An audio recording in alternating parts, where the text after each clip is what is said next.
Hello and welcome back to another episode of Stu's Reviews. Now, a couple of months ago, I was sent a watch to try out, or a smartwatch rather, and that was the Amazfit Bip. And I concluded that that was the best smartwatch or best fitness tracker of 2018, or ever so far. Now, Amazfit have sent me another watch. They've sent me this, the Amazfit Pace.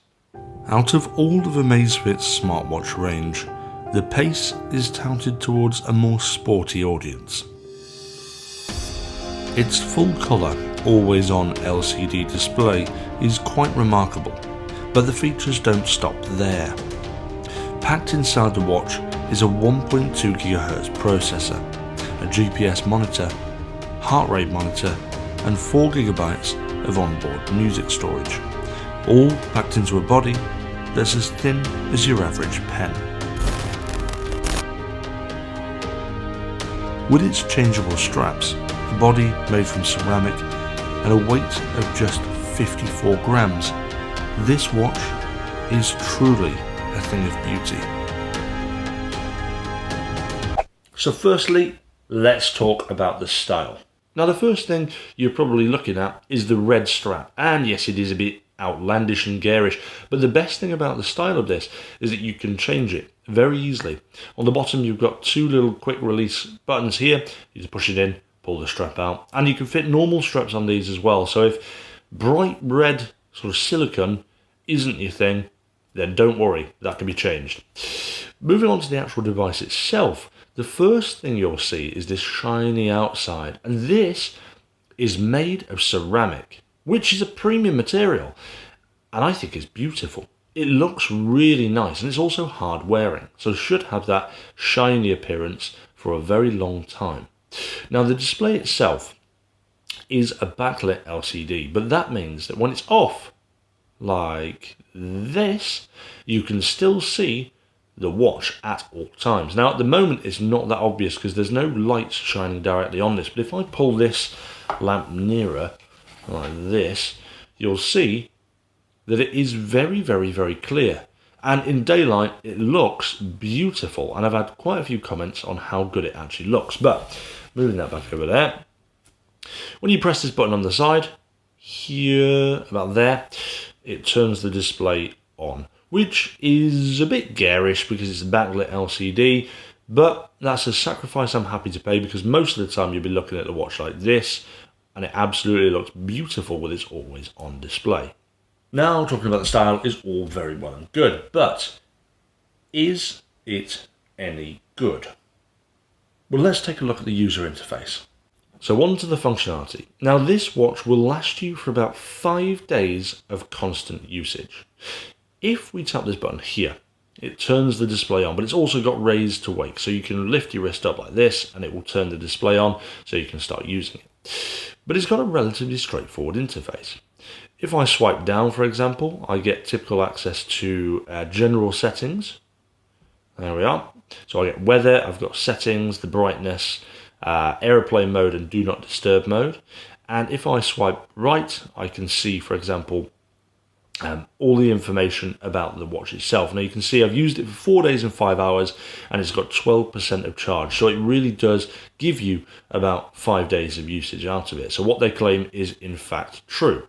Now if we swipe up, it gets rid of that and we're back to this. Swiping up, you'll get access to your notifications. So you can see here I've got stuff from Facebook, from YouTube, and it uses the logos as well, which I really like, uses the logos of apps. Not every app, so this app here, for example, Curve, doesn't have the logo in. It's just down to what Xiaomi and Amazfit support. But I like the fact it shows the app icons on my most used applications. Now you can see it's actually quite snappy. When I'm using it here, it's very, very fluid, which is quite nice because a lot of these cheaper smartwatches are a little bit laggy. And this is a tad laggy, but do you know what? As far as it goes, it's relatively smooth as well. Now, if we swipe left and right from the main screen, it takes us to a few different applications. First of all, we have daily overview. We have our heart rate at the moment. We've got music. By the way, you can sync about 500 songs onto this, which is really quite cool, and it pairs up directly to Bluetooth headphones, so you don't need to take your watch with you. So you don't need to take your phone with you when you go, because you can play music directly through it. Next, we've got alarms. We've also got weather forecast. We've got compass. We've got stopwatch, sleep, and training center. Oh, and there's one more, timer. Is there any more? No, that's it. Let's go back to the beginning and back to there. And if we swipe right, we get access to our activity tracker. Now, we can start activities from here. For example, something like run indoors. And there's a vast amount of activities you can do as well. We've got walk, run indoors, got bike indoors, climb, trail run, elliptical machine, activities. No idea what that is. Oh, that's prior activities, and then the settings of that as well. But let's just start a run, for example. There we are. Tap on that. There we are. And what it does now is it searches for GPS. So you don't need to take your phone with you to see what route you've run as well, because it's got GPS built in, and you can use this for a constant 35 hours as well. So let's skip that, because it'll never find GPS inside my house. So it's vibrating, counting down from 3, and go. So here we've got pace, we've got elapsed time, and we've got the distance we've gone. As well, we can access our GPS route. We can access the music to change as well. And then we can also swipe there to pause and stop. I'm going to stop that there. And then, yes, I want to stop. So the actual interface and the usability of it is very, very comprehensive. It's very straightforward in the sense of it's easy to use, but there's a lot of features packed into this, and it works very, very well with your phones as well, both Android and iPhone. So overall, the UI of this, I'm super impressed with. So, pretty good. What about the app? Is the app any good? Because quite often these things are let down by the app, and unlike the Amazfit Bip, it doesn't use Xiaomi's own app. It actually uses an Amazfit app. So let's have a look at that. Now, the Amazfit app, I don't think, is quite as good as Xiaomi's own app, but that's not to say that this is bad. Now, at the moment, it's not connected to the watch, but I can show you some examples of when I have used it and the data that it's recorded. Now, on the home screen, you can see the activity. You can also see your heart rate and your sleep data. And at the bottom, we've got 3 little things. We've got state, we've got sports, and profile. Now, tapping on sports, this will give you access to all of your activities that have recorded your GPS. So things like your runs, your bike rides, and all of the routes that you've done. If I tap on activity, I can go to different days. So for example, let's change it to the 14th. I can see how many steps I've done, how many calories I've burnt, how many hours I've been active, and how many floors I've climbed. So that's a total of how high I've climbed throughout the day. Which includes going upstairs, walking up hills, and as you know, I live in the mountains, so climbing up 35 floors is probably quite accurate. We can also go to things like week and see the week's average steps, the individual day, and the month as well. So overall, the app is very fluid, and actually, I'm, quite like it. There's nothing wrong with this app, but it's not the flashiest, and it's not the nicest to look at. It's a bit plain for my taste, but as I said, there's nothing particularly wrong with it. It does the job absolutely fine. Now, the Amazfit Pace is a bit more expensive than the Amazfit Bip was. The Amazfit Bip came to around £50 to £60, but that predominantly acted very much like a fitness tracker with some smart functionality. This is more like a smartwatch with fitness tracker functionality.